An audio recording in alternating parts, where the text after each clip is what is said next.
the power is the work per unit time, right? So instead of kilojoule, the unit of power is kilojoule per second or kilowatt. So in order to calculate the power, you have to understand, how fast that engine runs. Then we know one value that is related with that speed. Okay.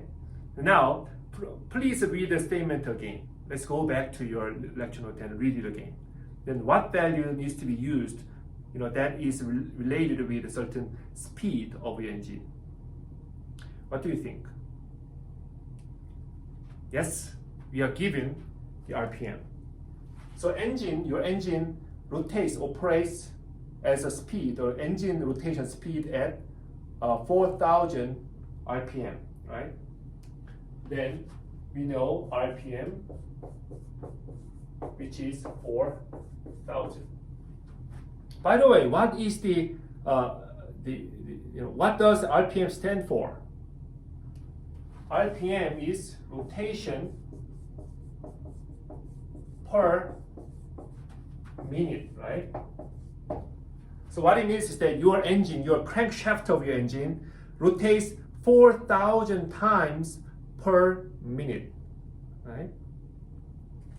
Then, how many rotations that this engine, does per second?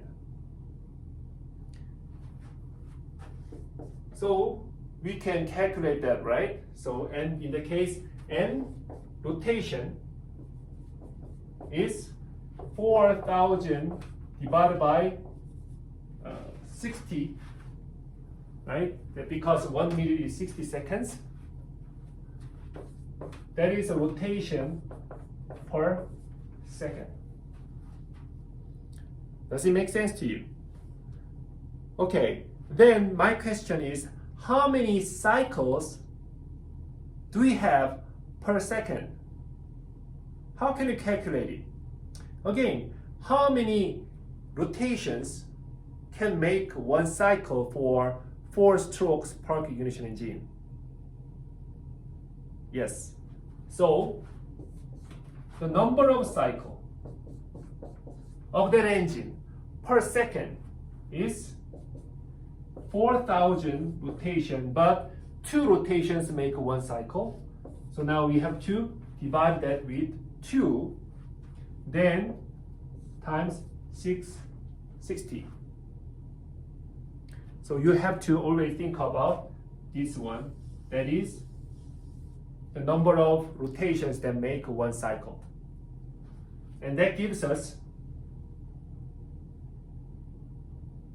that is cycle per second, right?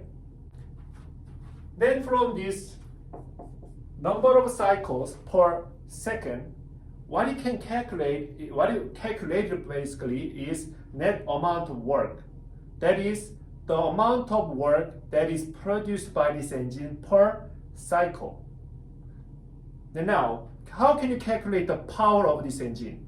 So the power of this engine, let's use W dot here, net. Okay. That can be calculated by the net amount of work per cycle times N cycle. Right? So that is kilojoule. Now that is cycle per cycle. All right, and now cycle per second. So that is gives us kilojoule per second. That is kilowatt. So if you are given, or if you know the rotational speed of your engine, then we can calculate power as well. And from that given value, that engine is producing 30.3 kilowatt. Okay? Now, let's move on to the next topic. Wow, we are doing a lot of calculations, aren't we?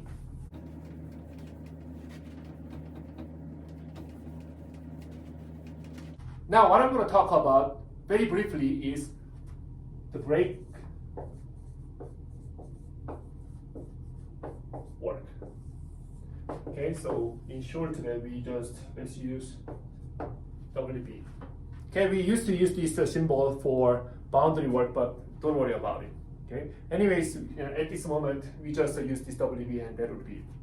Now, what is the difference between the indicated work and the brake work? I already explained it earlier. Okay. So indicated work is the work related with your cycle analysis. Okay. So that is, if you just assume that only engine is standing alone, then how much work can be produced by this engine operation. But in reality, how we use the engine is not just by operating the engine just itself. We have to connect all other parts, mechanical parts, to the engine to make use of this power generated by the engine for something else, right? But for example, you want to drive your car.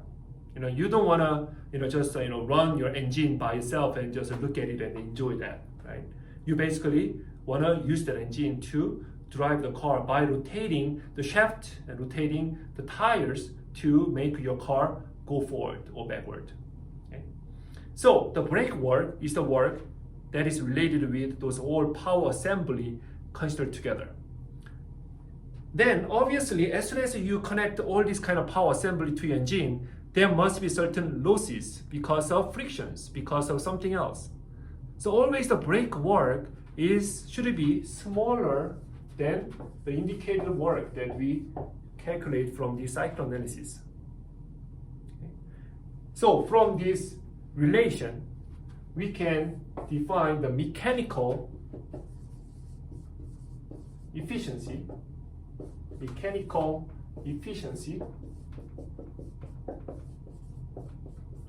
Okay, defined as the ratio of your brake work divided by indicated work. Okay, so that tells us, how much losses due to the power assembly, is caused, because of friction, and then as a result, how much power actually we can extract out of this engine for power, the actual power we can use. Okay, we also can do it in terms of power. Okay, but that is the mechanical efficiency. We can measure this efficiency many times by testing out your engine, by plugging your engine to dynamometer. Okay. So once we know the efficiency that we actually can calculate, in backward, the brake work, which is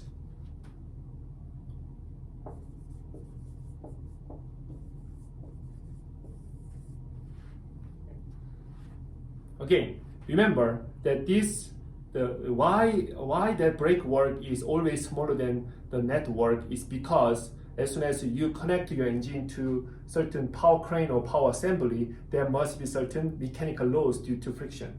And as a result of this mechanical loss due to friction, then we always have smaller WB compared to your expecting values of net work from your engine.